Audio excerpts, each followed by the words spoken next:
Today I'm making natural sage-free smudge sticks using beautiful materials from the Heenat Salma farm in Qatar, Doha.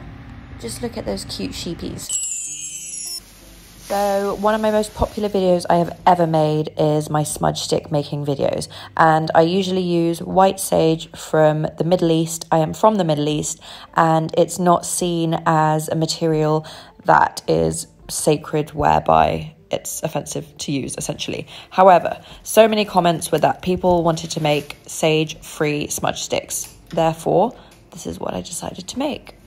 How amazing that you can take something from nature and turn it into a beautiful smelling home item.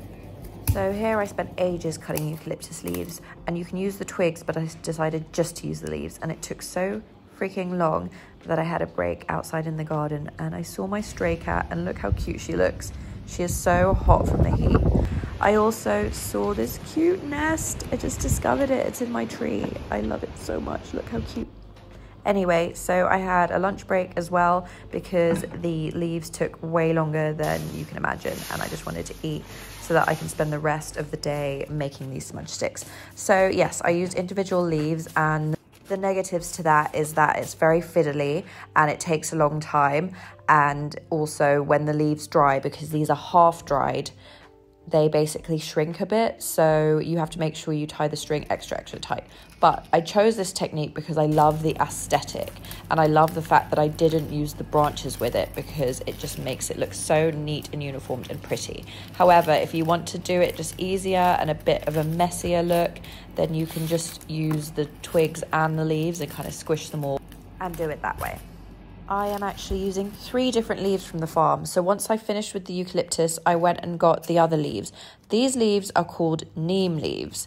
And then I'm also going to use a leaf called cedar.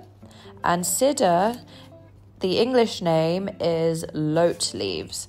And they all have different healing properties and different smells. I added the leaves to the top section of the eucalyptus, and they are a bit wet, so they will shrink. However, I only just put a little bit, so it shouldn't affect the tightness of the string around them.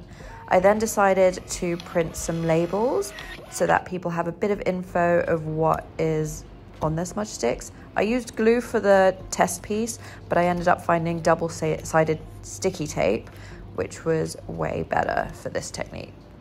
So I stuck the labels on brown paper to make it a little bit more of an earthy vibe, and then I just used the double-sided sticky tape to wrap the paper around the smudge stick.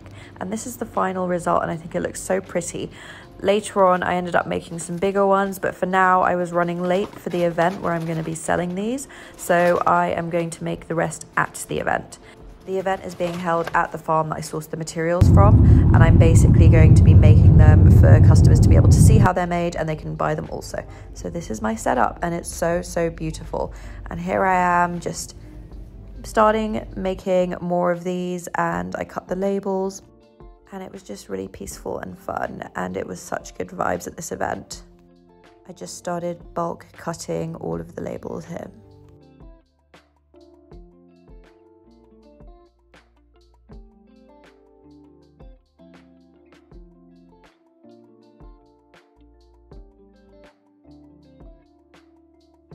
They are just so super cute. I actually added healing crystals to the slightly bigger bunches that I made. Hopefully I have a video of that. No, I don't seem to have a video of that. You can't see them here. But I did add some healing crystals to some bunches later on.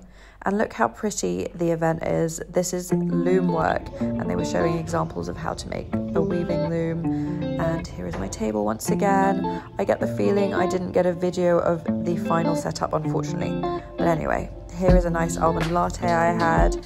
And here is how peaceful and beautiful this place is. It's just unreal, and I'm so grateful that I had the opportunity to collaborate with them. And this is my dinner too.